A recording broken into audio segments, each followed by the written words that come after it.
കുട്ടൂസ് ഫാമിലിയുടെ പുതിയൊരു വീഡിയോയിലേക്ക് എൻ്റെ എല്ലാ കൂട്ടുകാർക്കും സ്വാഗതം. അപ്പം നമ്മളിന്ന് റെഡിയാക്കാൻ പോകുന്നത് ഒരു മിക്സഡ് ഫ്രൈ റൈസാണേ. ഒരു വെറൈറ്റി ആയിട്ടുള്ള മിക്സഡ് ഫ്രൈ റൈസ്. അപ്പോൾ നമുക്ക് വീഡിയോയിലേക്ക് പോയാലോ.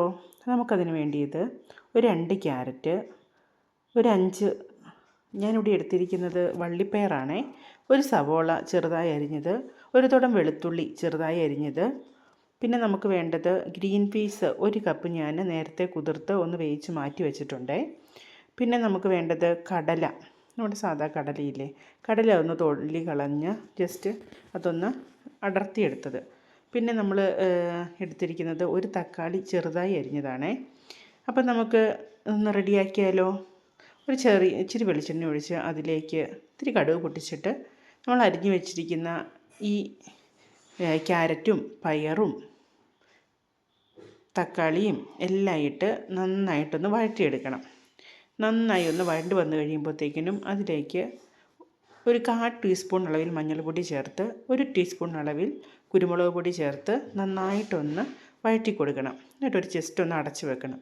അതൊന്ന് വെന്ത് വരുമ്പോഴത്തേനും ഒരു 2 മുട്ട ഒരു പാനിലേക്ക് ജസ്റ്റ് നുള്ള് വെളിച്ചെണ്ണ ഒഴിച്ച് കറിവേപ്പിലയും കൂടി ഇട്ട് നന്നായിട്ടൊന്ന് ചിക്കിയെടുക്കണം.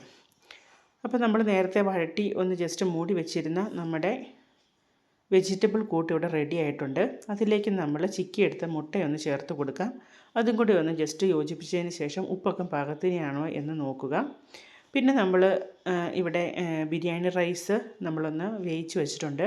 ആ ബിരിയാണി റൈസ് നമ്മുടെ ഈ മിക്സഡ് വെജിറ്റബിൾ കൂട്ടിലേക്കൊന്ന് ഇട്ട് കൊടുക്കാം. എന്നിട്ട് നന്നായിട്ടൊന്ന് ഇളക്കി യോജിപ്പിച്ച് നോക്കാം. ഉപ്പൊക്കെ പാകത്തിനാണോ എന്ന് ചോദിക്കണം. റൈസ് നമ്മൾ വേവിക്കുന്ന സമയത്ത് അതിൽ ഉപ്പിട്ടിരുന്നു, അപ്പം ഉപ്പൊക്കെ ഉണ്ട്. അപ്പം നന്നായിട്ട് മിക്സ് ചെയ്തെടുത്തിട്ടുണ്ട്. ഇനി നമ്മൾ ഫ്ലെയിം ഒന്ന് ഓഫ് ചെയ്ത് വെക്കാം. ഞാനിതിൽ നെയ്യ് ഉപയോഗിച്ചിട്ടില്ല, വെളിച്ചെണ്ണ ചേർത്താണ് ഇത് ഉണ്ടാക്കിയിരിക്കുന്നത്. ഒരുപാട് എണ്ണയുടെ ഒന്നും ആവശ്യമില്ല. നമ്മുടെ ഗ്രീൻ പീസ് നമ്മൾ ഉപ്പിട്ട് ജസ്റ്റ് ഒന്ന് വേവിച്ചെടുത്തിട്ടുണ്ട്. ബാക്കി ക്യാരറ്റും സബോളയും തക്കാളിയും കടലയും എല്ലാം ഇതിനകത്തൊന്ന് വഴറ്റി മിക്സ് ആയിട്ടുണ്ട്. കുരുമുളക് പൊടി മാത്രമേ നമ്മൾ ചേർത്തിട്ടുള്ളൂ. അപ്പോൾ എല്ലാവരും ഒന്ന് ഉണ്ടാക്കി നോക്കും. കുട്ടികൾക്കും മുതിർന്നവർക്കും എല്ലാവർക്കും ഇഷ്ടപ്പെടും കേട്ടോ.